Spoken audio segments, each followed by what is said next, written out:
Уште едно добар ден од мене од соседното студио, од каде што ја реализираме емисијата Аргумент Плюс, почитувани гледачи. Како што најави во дневникот, наш денешен гостин е поранешниот началник во МВР, господинот Љубомир Ѓурчевски. Ѓурчевски, добар ден и благодарам што сте дел од ова издание на емисијата. Добар ден. Поздрав за гледачите на вашиот медиум. Благодарам на поканата. Така, еве да одиме со една тема од денеска. Практично во Законодавниот дом, во Комисијата за одбрана и безбедност, почна јавната расправа за предлог измените на Законот за оружје. Видовме дека овој пат се прави поради нели, како да кажеме, со Европската унија, поради европската регулатива, усогласување со европската регулатива. Инаку до сега 15 пати менуван, 2005 донесен. Видовте дел од поентите на кои што се задржале. Станува збор за целосно нов закон, кој што целосно нов закон, законски проект треба да се усогласи со законодавството во Европската унија и тоа е добро што така се прави. Конечно се напуштаат сите оние догми кои што беа создадени со законот од 2005 година, кој што често пати беше на удар на измени, дополнување и така натака, што пак граѓаните создаваше еден револ за тоа што нивните барања предолго чекаа на одобрување, односно на дали ќе се одобрат позитивно или негативно решение и така натака. Она што јас секој пат сум го кажувал за управната постапка, ако не знаете органот на управата како да поставит, нека донесит негативно решение, па судот во жалбената постапка, во судската постапка ќе одлучи така како што ќе одлучи, ќе ни кажи на органот на управата, ќе му кажи како да постапи во конкретните случаеви. Затоа не треба барањата да се држат по фиоки и да стојат со години неодговорени, него напротив треба да се... Уште ли е таа пракса? Сигурно имате некои информации, значи се уште е таа пракса. Огненото оружје се користи тоа дискреционо право кое што го има Министерството, односно да се дадите едно образложение дека без некои причини, само да се наведи дека немате потреба од такво оружје кога станува збор за во барањето, кога се поднесуваат барања заради лична безбедност. Тоа особено кај огненото оружје и пиштолите, кога се барат, најчесто се пишува заради потреба од набавката, заради лична безбедност. Нели тука Министерството си го задржуваат правото за да кажи дека ние ја гарантираме како држава, како Министерство за внатрешни работи, ја гарантираме безбедноста и вие како граѓани немате, и тука се искористува тоа дискреционо право. Но денеска на јавната расправа се отворија многу прашања кои што со овој закон треба да се решат, и за едно прашање кое што ја за еден друг медиум пред година и пол, јас ќе го спомнам и медиумот, за Алсатем, направивме една емисија каде што разговаравме на тема нелегално оружје во Република Македонија, каде што според некои статистики се претпоставува дека има преку 400.000 парчина. Се уште сега. Се уште, значи има огромна бројка нелегално оружје кое што е лесно достапно на криминалните групи, зборувам организираните криминални групи, па дури и оние кои што нарачуваат меѓу себе убиства и така натака, и поседуваат огнено оружје кое што согласно закон граѓаните не смеат да го поседуваат. Тоа е автоматско оружје, оружје со овални цевки и оружје со кое што се користи за борбени действија, тоа се ракетни фрлачи и така натака. Значи граѓаните може да поседуваат само ловно оружје и огнено оружје, пиштоли. Тоа значи е едното прашање, и мислам дека овде со овој закон тоа прашање се отворат, односно се создават една подлога каде што граѓаните се повликуваат на доброволно предавање, но јас па се уште сум јас лично, ова е мој личен став, сум поборец на тоа дека нас ни е потребна една поширока политичка согласност за спроведување на акција за собирање на нелегалното оружје. Сметате уште дека треба акција, господин Ѓурчевски? Јас мислам тоа време помина. Не помина. Ние во 2001 година со собирањето на оружјето ние направивме само ајде да не речем една фарса, која што фарса, мислам не ги даде ни минималните очекувани резултати од она што требаше да се собери како нелегално оружје кое што имаше две, мислам дека последователни акции, едната беше килибарна лисица, другата не се сеќам како се каже. Пазете, значи ни едната ни другата не го дадоа посакуваниот резултат, затоа што ако земите вие 97 година во Албанија се украде многу оружје од касарните и тоа влезе на подрачјето на бивша Југославија каде што се водеа воените кризи. Сали Бериша ги организираше тие протести. Значи тоа е едно поглобално прашање и затоа реков нас тука ни треба еден поширок политички консензус за спроведување на вистинска акција за собирање на нелегалното оружје со гаранција дека против никој кој што доброволно ќе го предаде до огненото оружје нема да има постапка, што со овај закон конечно се најавува како можност за доброволно предавање на огненото оружје, но со оглед на бројката која што ја имаме, која што никој не ја изброил, него тоа се предпоставки, таа работа треба многу сериозно да се свати. Иначе на јавната дебата сите оние кои што денеска учествуваа во собранието на комисијата, било да е тоа комората за обезбедување, било да се тоа ловечките друштва, било да е тоа спортските федерации, односно стрелачките федерации, било да е тоа стопанската комора која што врши дејност продажба, трговија, промет со огненото оружје, ги отворија само оние прашања кои што се за ними битни, односно едни плачаа за бизнисот, други плачаа за нешто друго. Секој си плачеше водено своите интереси, некако на волјата на своите интереси, но никој не го отвори прашањето на чување на огненото оружје од страна на лицата кои што ќе добијат одобрение за набавка, поседување на огнено оружје во домашни услови.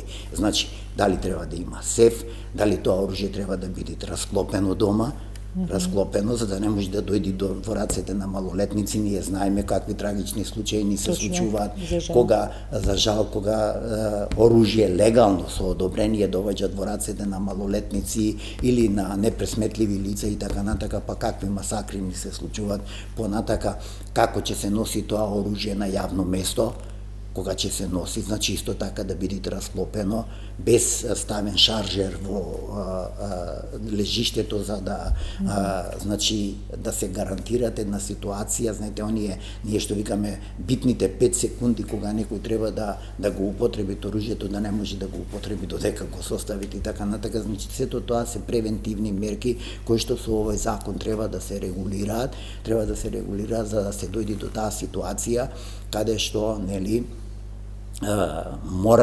мораме да се заштитиме прво од легалното оружје. По однос на рокот што беше издискутирано и денеска што го проследив, и јас сум поборец, дури сум поборец на трајно, сем доколку не се стори. Сега намалување на тој рок на трајње на дозволата на 5 години, преполовување не, јас сум поборец на трајно издавање на дозволата, која што ќе се предвидат услови, во кои услови органот кој што го издал огненото оружје ќе може да го одземе. Ако стори кривично дело кое се со елементи на насилство и така натака, изречена казна над 6 месеци затвор, значи ќе се предвидат ако се наруши нели деловната способност и така, значи сите тие действија каде што органот ќе може да го одземе огненото оружје, односно дозволата што ја издал, значи ќе бидат јасно и гласно предвидени во законот, но друго е прашањето не на важност на дозволата, него на регистрација на оружјето, регистрација и пререгистрација. Кога викаме регистрација и пререгистрација, тоа е криминалистичко-техничка обработка, односно земање на испукани мостри од секое парче оружје кое што е со дозвола, доколку истото биде употребено во сторување на некое кривично дело, кога ќе се пронајдат чаури и од лице место, значи да се може да се споредат со збирката на регистрирани оружје оружја и таа регистрација да се прави на секој 5 или 10 години, заради тоа што, например, физички оштетувања во цевката може да се појават, каде што може да влијаат на она што е битно кај вештачењата, балистичките вештачења кои што се работат во криминалистичката техника во Министерството. Значи, на сите тие прашања мора да се дадите, инаку јас лично ја поздравувам ова работа.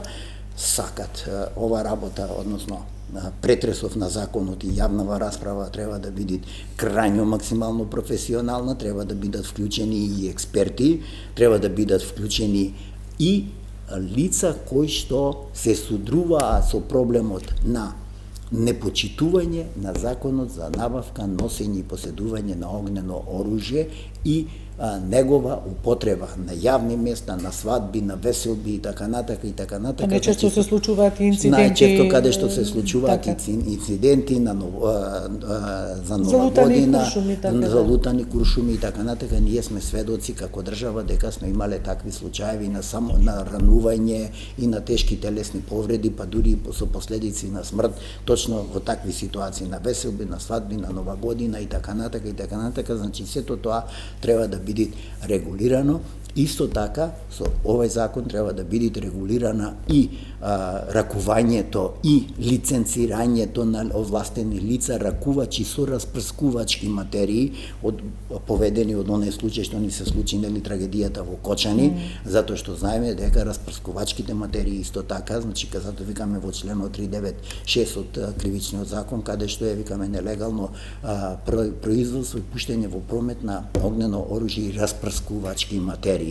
Значи и тие се доста опасни, каде што не може секој да ракуват, него мора да има овластен ракувач со кој што ќе има лиценца за тоа и така натака, начинот на нивното складирање, употреба, но и се да биде во таа насока дека полицијата ќе си има засебен одел во рамки на криминалистичката полиција и во рамки на полицијата за јавен ред и мир, кои што од време на време ќе вршат надзор на работата на сите овие овластени, било да се тоа трговци кои што ќе вршат промет, било да се тоа лиценцирани употребувачи на распрскувачки материи, динамити и така натака во рударството, во сите тие простори, затоа што вие знаете дури кога беше атентатот на Киро Григоров, па сите тие рудници вамо тамо, па се проверуваше барутот, експлозивот, од каде што е и како е. Значи целата таа проблематика треба да се биде опфатена со овој закон, така да. Овој закон да се пристапи многу сериозно, многу систематски и во рамките на криминалистичката полиција да се формират еден засебен инспекторат за контрола и надзор, каде што ќе биде опфатена и контролата и надзорот на агенциите за обезбедување, особено оние правни лица кои што ќе добијат одобрение за носење и употреба на носење на огнено оружје за време на вршење на работи од областа на безбедност, како што имаме по фабриките и така натака, каде што често пати знаат лицата кои што вршат обезбедување со огненото оружје да излезат да се шетаат по продавниците. Не, тој не сме и со оружје да излезе од кругот на објектот, односно од кругот на правното лице каде што е издадено одобрението за обезбедување. Значи, затоа реков дека еден таков инспекторат би многу би ја зајакнал контролата. Ние носиме добри и да донесиме добар закон, но ако немаме контрола, ако контролата ја оставиме само на одделот за управни работи. Едно време беше и собранието, една комисија нели имаше во собранието што требаше да врши како граѓанска нели контрола и врз оружјето, сето она што се поседува, меѓутоа колку и тоа затоа викаме ефикасност. Затоа како викаме ние, одговорен за вкупната безбедност, граѓанската безбедност во државата е владата. Ние секој пат, нели, ако се наруши безбедноста, што кажуваме владата.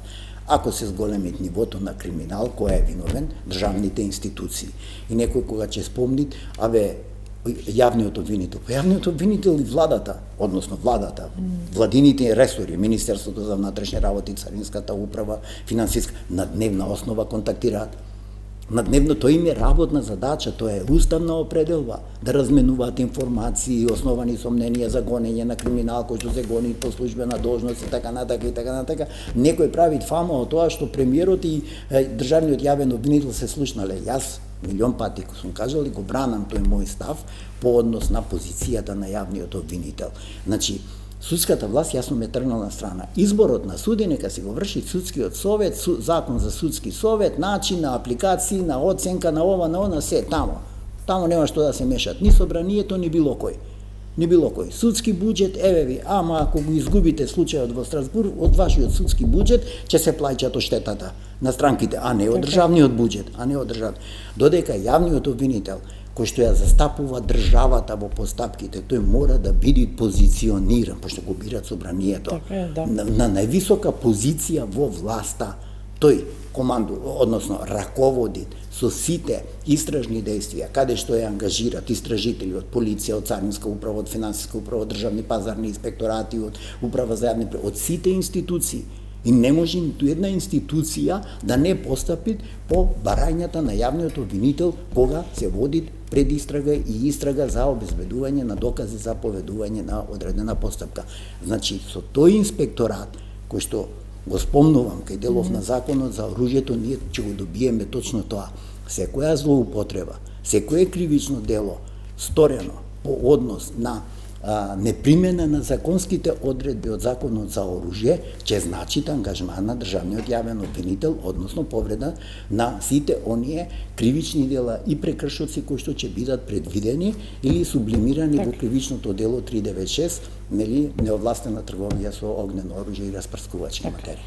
Господин Ѓурчевски, кое оружје е поопасно? Нелегалното што велите го има според предпоставки некои неофицијални околу 400.000 или она оружје што несоодветно се чува по домовите? Интересно прашање. Пазете, зашто ова го викам она кое што несоодветно се чуваат по домовите. Ако вие земите кај семејните насилства, ако ги земеме да ги анализираме и да анализираме употребата на огнено оружје со дозвола, кое што дома несоодветно се чувало, тогаш ќе дојдеме до ситуација дека тоа оружје кое што е со дозвола, а несоодветно се чувало, а органот не предвзел действија кога се нарушиле односите во семејството со насилство и така натака, да поведи постапка, управна постапка, подитно да го одземит огненото оружје, нас не се случуваат убиства и така натака и така натака. Значи, такви грозоморни. Додека кај нелегалното оружје е проблемот што тоа нелегално оружје е во рацете на организираните криминални групи, на мафијата која што врши изнуди, рекет, грабнувања, значи најтешки форми на криминал, меѓусебни пресмрки, пукотници и така натака, со што па додатно предизвикуваат страв и несигурност кај граѓаните. И затоа недоверба во институциите и така. Да, и затоа викаме дека борбата, односно потребата од спроведување на една политички договорена, изградена со сите политички субјекти, превентивна акција за собирање на нелегалното оружје, ја што викам и половично да го собериме, сме направиле успех. Вие видите, некни што ни се случи, се разминувале коли, се гребнале, заседа поставиле, се пукаат со пиштоли, кои што нелегално ги поседуваат. Многу лесно се посегнува Многу лесно се потегнуваат до огненото оружје. И затоа јас уште тогаш пред година и пол кога зборував за тој друг за Алсат М, значи посебно посочив на тоа дека некако без погрешно да бидам разбран, албанската популација се повише љубители по секоја цена да поседуваат банкар едно парче на оружје, не им е битно дали е легално или нелегално. Они се, како да ти кажам, едноставно многу уживаат во тоа да на веселби, на свадби употребат, макар еден куршум да испукаат. И јас затоа не случајно го спомнав и ги спомнав лиценците за издавање на ракувачи на распрскувачки материи. Подобро е тоа легално ракувач кој што ќе појди, кој што ќе направи огнометот и све за сето тоа ќе има одобрение, за сето тоа ќе бидат преземени соодветни безбедносни мерки, отколку сето тоа да се прави на црно, на диво и да се предизвикаат трагични ситуации, ситуации, за жал како што имав не и во Кочани, Кочани, и во Швајцарија, и во Швајцарија и секаде, во и секаде. Монтана, Затоа викаме дека некои работи, значи мораме трезвено да ги размислуваме. И ова јавна расправа сега што ќе се води во овој период, затоа што и во комисијата денеска беше изграден став дека сите забелешки и сите добронамерни укажувања, било да се тоа во писмена форма или преку медиумите и така натака, значи комисијата ќе ги земи сериозно во предвид на разгледување, зборувам собранискава комисија, за да ја затворит јавната расправа и потоа целата таа работа треба повторно да се врати назад кај предлагачите, односно предлагач во конкретниот случај, предлагач во конкретниот случај Министерството за внатрешни работи на доработка, преработка и така натака, вградување на нови забелешките, нови забелешки и така натака, и со така изготвен предлог закон да се излези пред собрание во една собраниска процедура. Можеби ова процедура, можеби ова постапка ќе потрае 2-3 месеца или 5, но битно е да се донеси еден квалитетен закон со кој што ќе бидат регулирани и затворени многу прашања, како она што го поставуваме. Зато како викаме кај оружјето, најдобар начин е превентивното превземање на действија. Колку подобра превенција, толку поголеми резултати. Колку помала превенција, од она што викаме расклопено чување дома во посебни услови, во сефови и така натака, недостапно за малолетници, во кој момент веднаш што имаме семејно насилство се пријавуваат првиот пат веднаш полицијата да превземе действија, да се одземи одобрението и така, значи има еден куп превентивни действија. Тие моменти може да спасат живот, што велите кога е животи, многу животи да спасат. Ѓурчевски, рековте сега поседуваме околу 400.000 неофицијални информации, со ова се разбира нелегално оружје. Кога Македонија на планот на вакво нелегално оружје стоела најлошо, 90-тите години, после конфликтот, пред конфликтот? Значи, Македонија во периодот на повлекување на Југословенската народна армија, нели од Република Македонија, од онај фамозен договор подпишан помеѓу Аџич и председателот Киро Глигоров, значи и тогаш имаше појава да многу автоматски пушки, полуавтоматски пушки и така натака и друг вид на оружје, пиштоли од вишокот кој што беше во касарните овде да се продават на црно и така натака. И тоа е онаа почетна фаза кога што граѓаните се полнеа со нелегално оружје. Најцрнајот период на енормно носење на огнено на нелегално оружје е после настаните во Република Албанија 97 година и внесувањето на тоа оружје на територија на Косово и на Република Македонија, од каде што голем дел на оружје се внесе тука и сега вие многу тешко можете целото тоа оружје да го соберите, кое што беше употребувано во воениот конфликт во 2001 година. Ние направивме 1-2 акции, но сето тоа не го даде резултатот, затоа што тогаш малте не беа враќани. Иако беа како позитивно оценети тие акции, меѓутоа се... Ама зависно е кој ги оценувал позитивно. Значи, ние како држава, Република Македонија... Можеби и од очекувањата, нели, па од она што се собрало... Ние само ги пренесовме очекувањата на странците, на тие кои што сакаа да дадат позитивна оценка на нешто што не беше ни 5% од она што требаше да биде завршено. Од она што беше ни 5%. И сето тоа, тој товар и тој терет и ден денеска нас ни тежит, и затоа јас на стартот што реков, нас ни е потребен еден голем сеопфатен политички консензус меѓу сите политички чинители, но поддржан од оние кои што се легитимираат. Јас не ги сметам, но некои ги се легитимираат за стратешки партнери. Без нивната поддршка, апсолутно сето тоа би било фарса.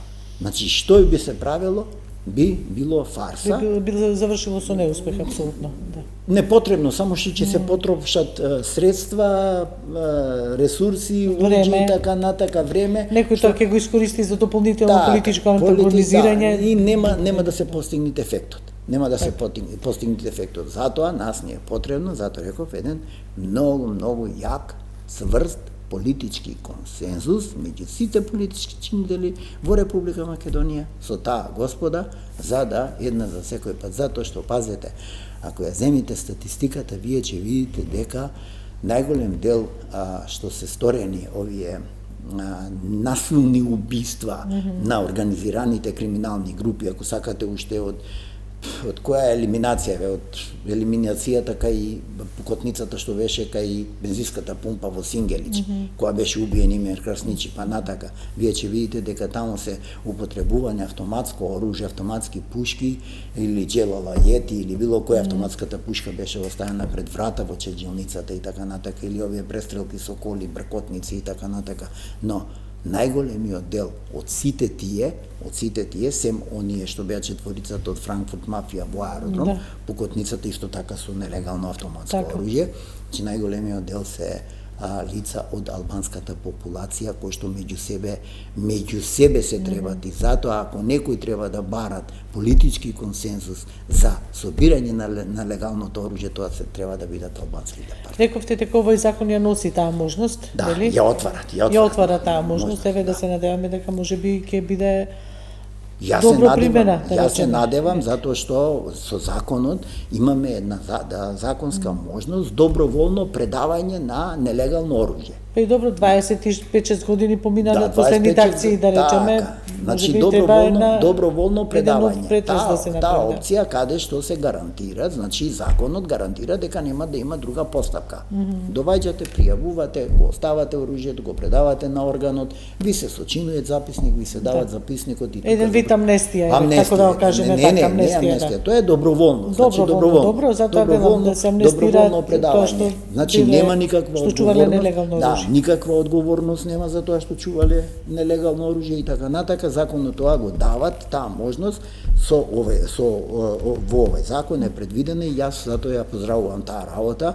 Тоа е едниот дел, но се отварат законска рамка да се донеси закон малтене за собирање на нелегалното оружје кој што ќе важи од одреден период. Да кажеме месец дена од до. Во тој период ќе се собират нелегалното оружје и се повикуваат граѓаните да го предадат нелегалното оружје.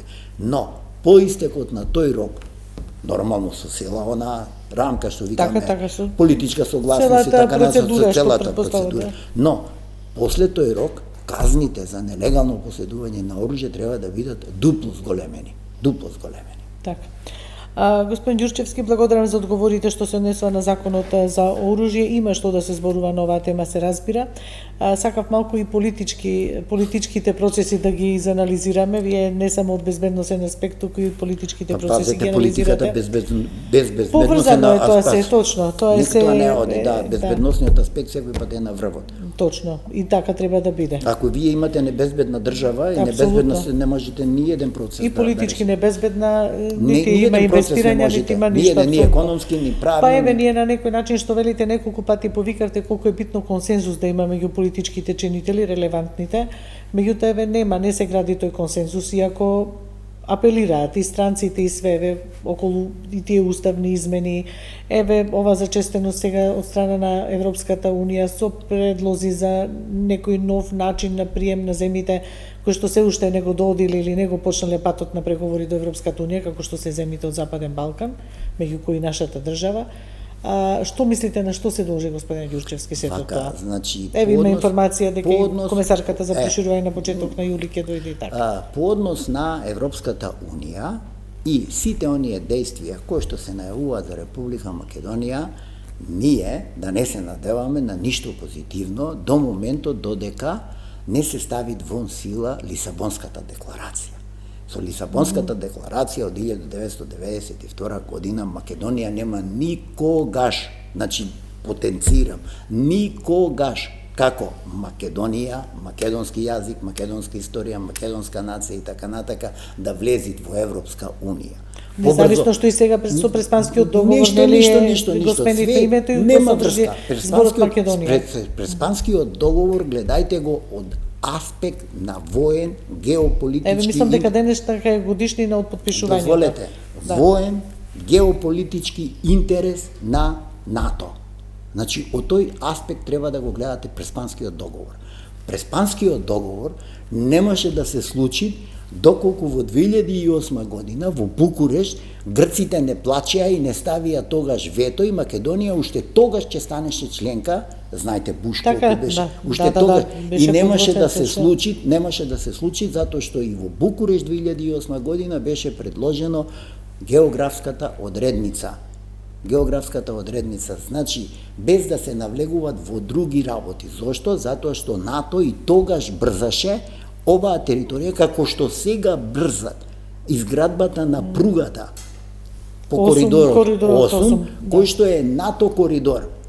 Луѓе, никој мене не може да ме убеди дека економскиот интерес за влечење на трговска стока од пристаништата во Бургас или во Пловдив е поисплатливо него за влечење на трговска стока од Солун.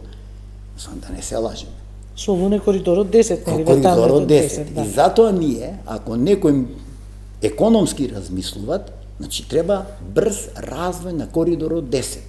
Тоа е интерес. И на Европа е интерес. На Централна Европа, Маđарска, Чешка, Словачка и така натака, многу е побрз тој транспорт. Иако велат коридорот 8 повеќе се третира за европски проект, не, за НАТО проект, за американски проект. За НАТО проект. Тоа е НАТО проект. Значи тоа е НАТО проект, зошто? Затоа што НАТО гради поморска воена база во Драч. Така. И ними им треба брз пристап до Црно море. Тоа е таа релација преку која што. Инаку, за ваша информација, економскиот коридор 8 е веќе изграден. Зошто е изграден? За да знаете. Значи тој оди од Тирана преку Призрен на кај Подуево, излегуваат на Куршумлијан, на Ниш и си продолжуваат за Бугарија. И таму веќе автопатите се завршени во најголемиот дел, тие се автопати, транспортниот дел е завршен. Ама кога е исклучена Македонија, да речеме? Не, некога е исклучена Македонија, некој си ја исклучил, тоа е економскиот дел и е многу пократок.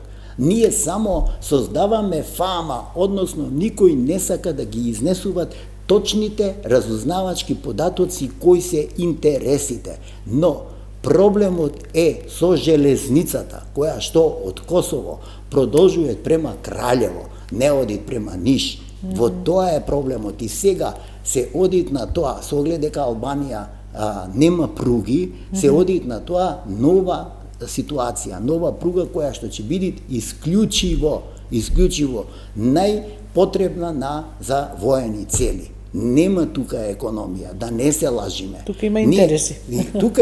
Тука има геополитички интерес на големите сили. Да. На големите сили. Тоа е фактот кој што нема бегање. Ние можеме да кажуваме и вака и така.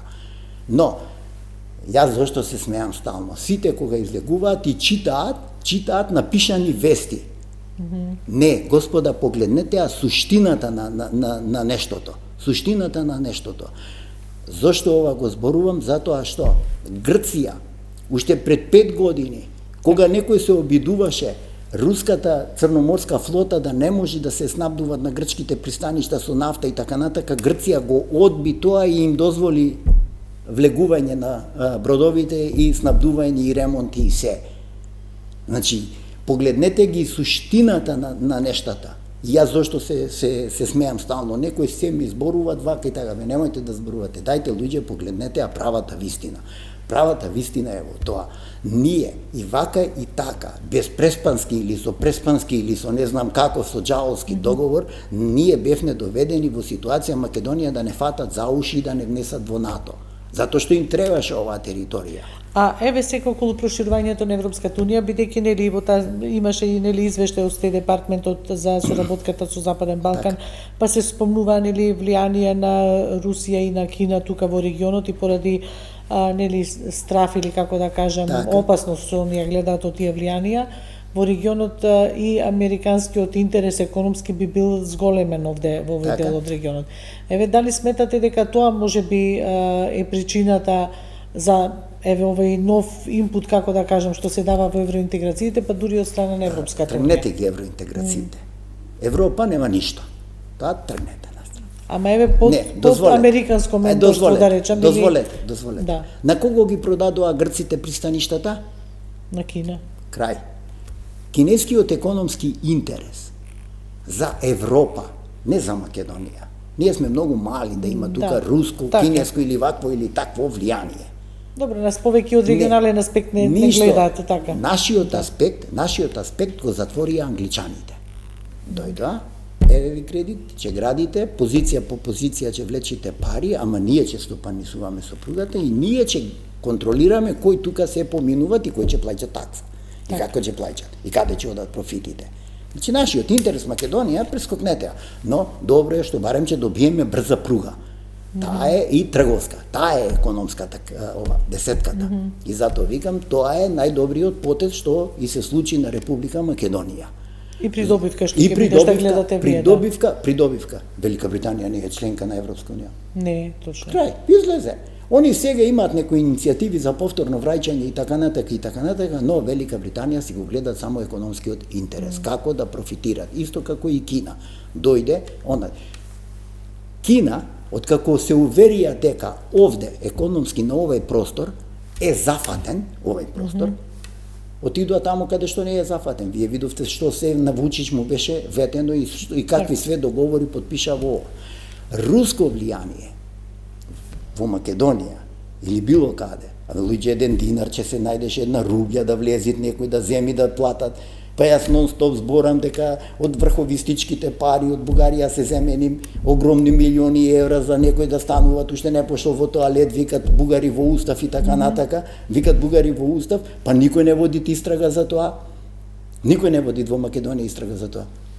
До сега, ако имаше руско влијание, макар и 0,001%, една рубља ќе беше најдена, една рубља, кој работи без пари во разузнавањето? Во разузнавањето нема љубов, има само интерес. Така е. Има само интерес. Кој еде нека дојдите, нека речи вака или така. Ѓурчевски, значи вие сте скептик околу македонските евроинтеграции, викате Ма нема ни да ги има, нема ни да ги има. Ни Македонија, ни Бугарија, ни Црна Гора, ни уште помалку муслиманска држава. Па видете на Турција што и прават. Па ако некој исполнува услови за членка на Европска унија, и економски, и безбедносни, како сакате, тоа е Турција. Турција е сила. Турција е пазар, 80-90 милиони жители. Да, добро. Жители, тоа е пазар, тоа е се. 40 и нешто години чекат на вратата на чекање, на преговори. Значи, тоа е проблемот. Ние мора, знаете, како се решаваат проблемите, ако им придите отворено и искрено. Отворено, се додека. Добро, на крајот на криштата ние треба да се реформираме и независно дали за Европска унија или не. Ние треба прво дома да станеме посакуван партнер, да, на било но ние дома треба да си создадиме услови. Подобра економија, подобар стандард, подобра плата, подобра безбедност, подобро образование, и така натака. А иначе, ние со бугарите и со грците и со србите секогаш ќе имаме проблем. Додека некој не го поништи Букурештанскиот договор од 1913. Тие се потполно свесни, трите држави, а и дел во Албанија, кој што некој ја создаде 2013 насила, значи дека имаат окупирани територии. А според меѓународно право на окупирана територија никогаш не може да постои независна држава. Така. Тоа уште не се завршени тие нели договори, не се доведени до завршницата така. Никој пат не може, тие секој пат ќе бидат етнички македонски територии, кои што и припаѓале на географската територија Македонија. Тие можат да зборуваат што сакаат. Луѓето кои што таму се изјаснуваат, и затоа ја на европејците што им викам, ајде бе, ако сте толку демократи, решете го Пирин.